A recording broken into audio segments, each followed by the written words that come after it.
नमस्कार मंडळी, जय श्रीराम सगळ्यांना. सकाळीच आंघोळ मारली आणि म्हणलं चला आता आपल्या शेताच्या दिशेने आज कामधंदा करायचा थोडासा.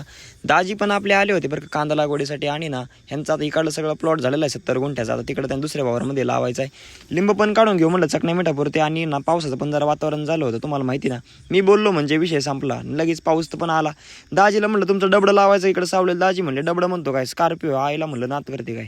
या लिंबुनीच्या झाडांना इतका पाऊस पडला ना, त्यामुळे ओले झाले होते. आता ह्याच्या खालून जर गेलं ना उलसं का अंग जर लागलं ना त्याला आंघोळच होती बा. हे 2 फायटर जेट मी बोललो होते, म्हणलं कसं काय आपलं वरून रान दिसतं ते बघा. ते म्हणले फोटो काढून इंस्टाग्रामला सोडतो. म्हणलं चालतंय.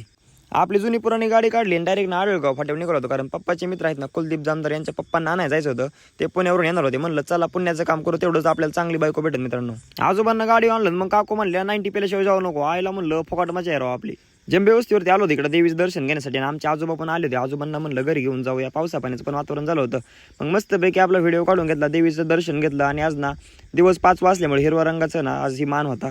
देवीचं दर्शन घेतलं आणि नंतर इकडे ज्येष्ठ नागरिक ना निवांत बसले होते. त्यांचं एक म्हणलं क्लिप काढून घेऊ. आणि यंदा ना साऊंड सिस्टीम पण लय दगड्या लावली बरं का आमच्या मंडळींनी.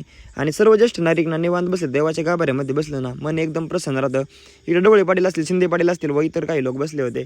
आणि मग तिकडे दाजींचं तर कांदा लागवडीचं काम चालू होतं ना, आपलं पण लिंब काढून घेऊया म्हणलं.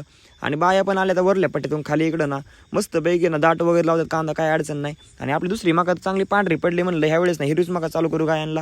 आणि दाजींना पण 90 वगैरे बनवून ठेवले. म्हणलं आल्यानंतर पॅक घ्या म्हणलं. मला त्याच्या श्रीगोंद्याला नाही का, श्रीगोंदा जाण्याचं कारण काय विशेष नव्हतं. येता एका बाबांना ना लिफ्ट दिली बरं का, कारण आपण ना लय पुण्याचं काम करतो चांगली बायको मिळण्यासाठी. इकडे जिओ केअरला आलो, कारण इथं ना आमच्या आजींचा मोबाईल झाला होता घोटाळा. ती बॅटरी काहीतरी फुगली होती. आलं म्हणलं माणसं फुगत येते बॅटरीचा काय विषय. कॉलेज समोरील पेट्रोल पंपाशी आमचं जोडीदार येऊन थांबले होते, कारण ना जोडीदारांकडे थोडंसं आमचं काम होतं. ते म्हणजे त्यांच्याकडे आम्हाला ना बॅटरी घ्यायला येत होतं. आणि हे आमचे पांडुरंग भाऊ बरं का, KPJS इंडस्ट्रीजचे सर्व. दाजींना पण येतात एक पार्सल द्यायचं. दाजीला म्हणलं कोपऱ्यावरती थांबा बरं का, गुलाब भाई यांनी काय पार्सल दिलं त्यांनाच माहिती. आता येता आपल्या वैभव भाऊंचं एक प्रमोशन शूट करून टाकलं. तुम्ही पण व्हिडिओ आवडलाच लाईक आणि फॉलो करा विसरू नका. धन्यवाद.